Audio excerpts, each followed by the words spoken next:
Magandang araw, gabi, mga kapatid. Ibahagi ko sa inyo ang aking nalalaman tungkol sa mga orasyon. Narito, orasyon ni Jesucristo upang makauli si San Pedro ng maraming isda. Gusto mo ba ibalik ang mga gamit o pera na ninakaw sa iyo? Walang masama kung subukan. Ritual para maibalik ang mga ninakaw na gamit o pera. Pamilin, malin at pagkaingatan ang bawat ibinabahagi ko sa YouTube channel na ito. Ang kapangyarihan na kapaloob dito ay lubhang maiwaga. Gamitin lamang sa kabutihan at pagganap ng kalooban ng Diyos. Maging huwaran at laging isa puso't isip ang 7 layunin ng Diyos. Una, isabuhay ang 4 na gintong simulain, maka-Diyos, makabayan, at makatao, makakalikasan. Pangalawa, isagawa ang pag-ibig sa Diyos, pananampalataya at pag-asa sa pamamagitan ng tiyaga. Pangatlo, isakatuparan ang kabutihan, katuwiran, kalinisan, katotohanan, kadalisayan, kaliwanagan, at kababaan ng kalooban.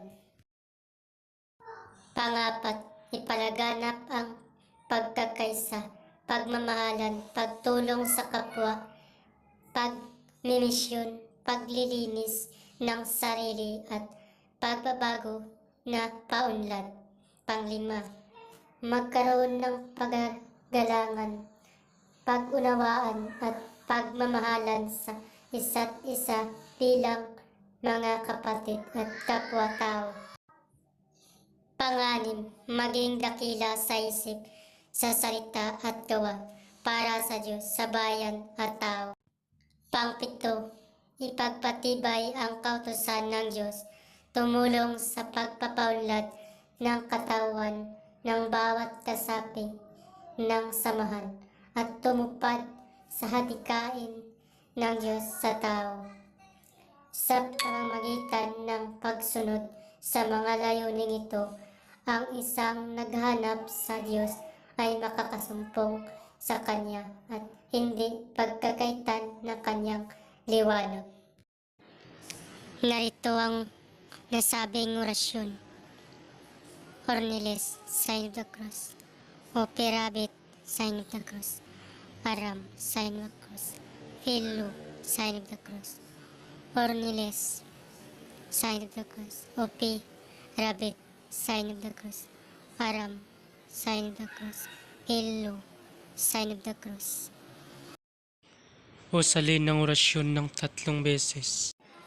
Gusto mo bang makauli ng maraming isda? Ngayon, ituturo ko sa inyo ang pamamaraan.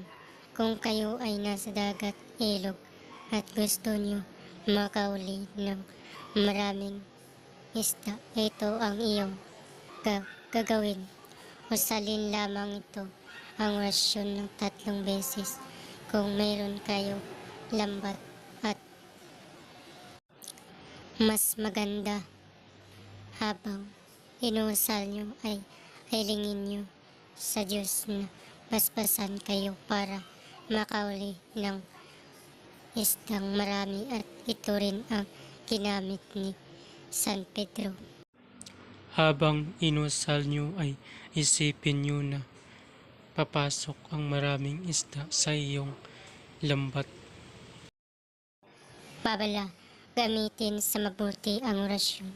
Ibinabahagi ko ito para makatulong, hindi makapanakit ng kapwa. Kung sino man ang gumamit sa masama ay mayroong bad karma. Maaari maghirap habang buhay hanggang kamatayan.